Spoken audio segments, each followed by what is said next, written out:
Marvel paper number 1 વિભાગ D અર્થગ્રહણની આપણે ચર્ચા કરીશું. તમને અહીંયા લખાયેલું પેપર દેખાઈ રહેલું છે સ્ક્રીન પર, તમારે ધ્યાનપૂર્વક જોવાનું છે.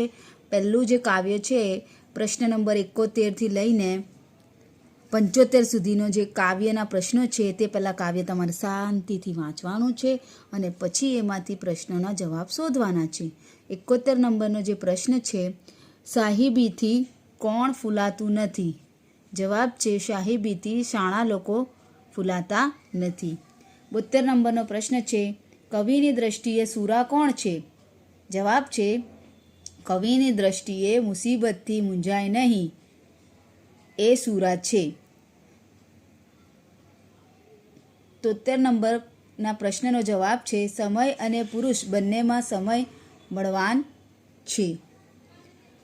74 નંબરનો જવાબ છે, મૃત્યુ પછી ધન જન સંપત કે સાહિબીની સાહેબી સાથે આવતા નથી, એટલે કે સાથ આપતા નથી, એમ પણ લખી શકો છો.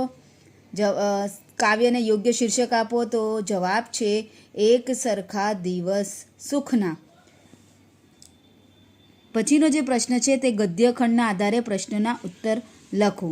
74 નંબરનો પ્રશ્ન છે, સ્વાશ્રય એટલે શું? જવાબ છે સ્વાશ્રય એટલે પોતાના આશ્રયે જીવવું, પોતાના માટે શ્રમ કરવો, બીજા પર આધાર ન રાખવો.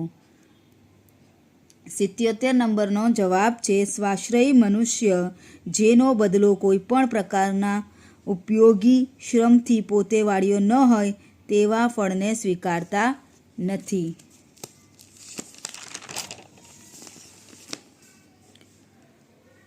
78 નંબરનો ઉત્તર છે, સ્વાશ્રયી મનુષ્ય પોતાના બળ અને પરાક્રમ દ્વારા પ્રાપ્ત થાય તેને મોટી સમૃદ્ધિ માને છે.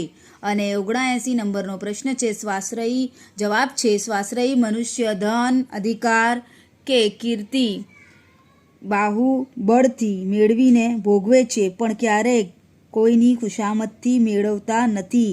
તે ન મળે તો તેનાથી શોક કરતા નથી.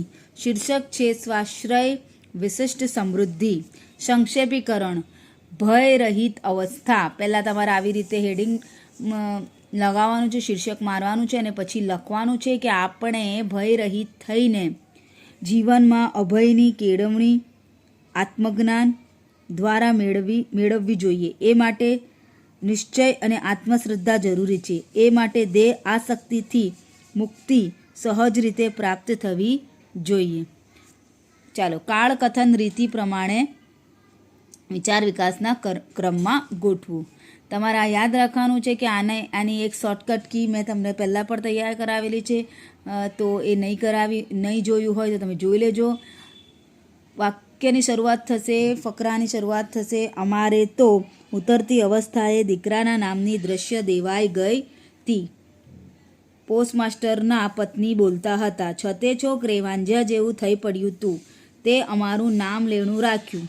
તારો જેટલો ગણ માનીએ એટલો ઓછો છે મારા વીર, અમારા ચામડીના પગરખા સીવડાવીએ તો એ તારા ગણનું સાટું વળે એમ નથી. તમારે આવી રીતે યાદ રાખવાનું છે કે અમારે તો પોસ્ટમાસ્ટરના